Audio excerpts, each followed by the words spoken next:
Morning, everyone, or whatever time of day it is when you're watching this. I'm up here in the mountains, beautiful Pennsylvania, taking the pup out for a little stroll before I get back into the studio and start recording. I'm home with COVID, which kind of sucks. Had it a few times, and those of you who have had it know that one minute you feel okay, next minute you feel like crap. So it's nice, crisp, beautiful fall morning here, and I'm going to try and get back in the studio where it's nice and warm and start recording here shortly. But I just wanted to get outside, absorb a little vitamin D, because you always feel better when you're in the sunshine. You know that? You always feel better when you're outside. So, trying to make the best of a bad situation. A little short of breath because of the COVID too. So we're going to get back into the studio, and I'm going to try and lay down another one for you guys. Thanks for watching. I'll see you in a minute. Hi, I'm Scott, and welcome back to Heroes Among Us. Let's talk about what breaks good people. It's not failure. It's not even hard work. It's actually loyalty. Loyalty to a place that stopped earning it a long time ago. Loyalty that abuses one's dedication. Loyalty that leaves one depressed. Loyalty that leads to burnout. And you may have experienced this yourself. I know I have, very recently. I'm going to call this the loyalty trap. It's another in our leadership series, so let's get to it. I've watched it happen more times than I can count. It happened to me, like I said. It happens to good men and women, the kind who show up early, they stay late, and they keep everything running. They slowly fade. And it's not because they didn't care, it's actually because they cared too much and they cared too long. They said, I'll stay until things get better. My team needs me.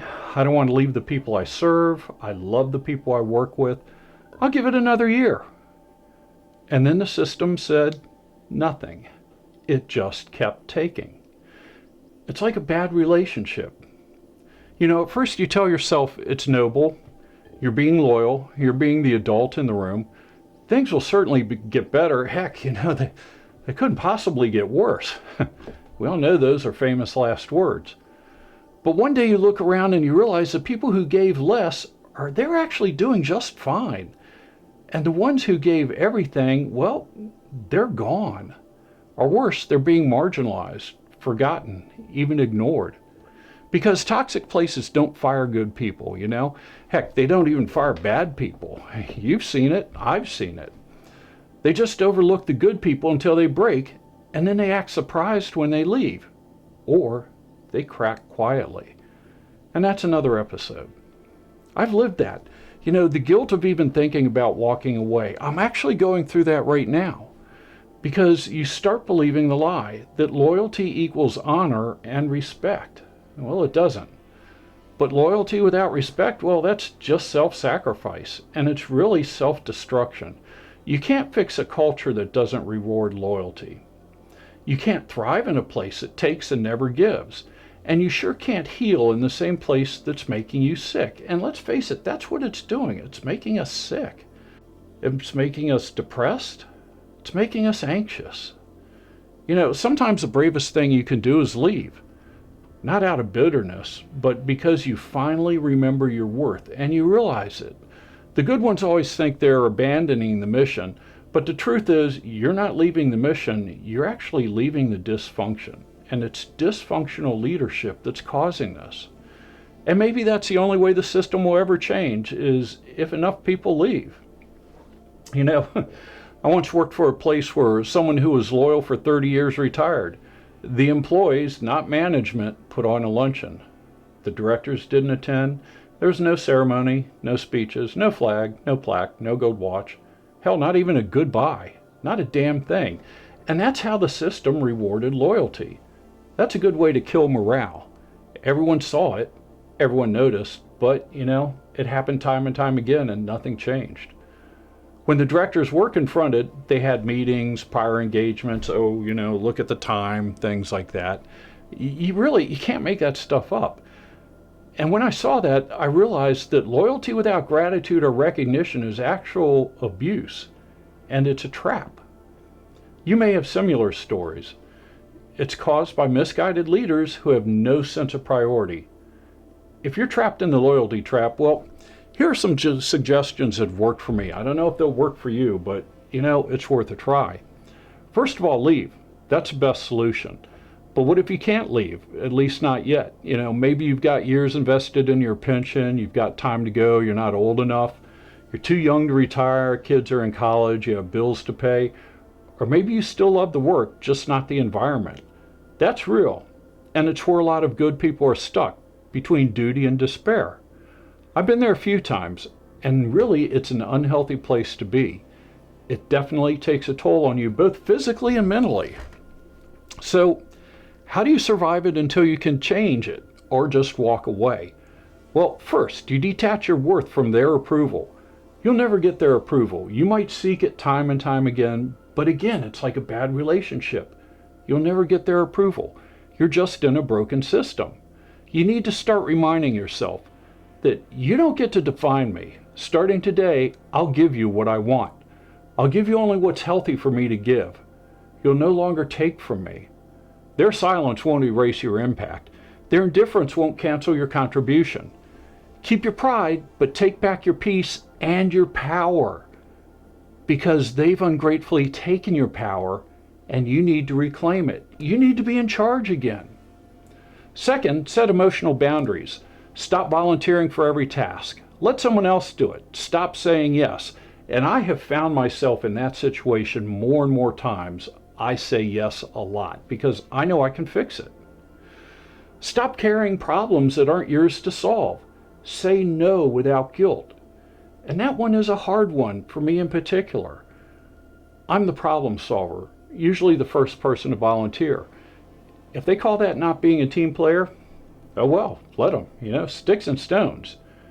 And you can't pour from an empty cup.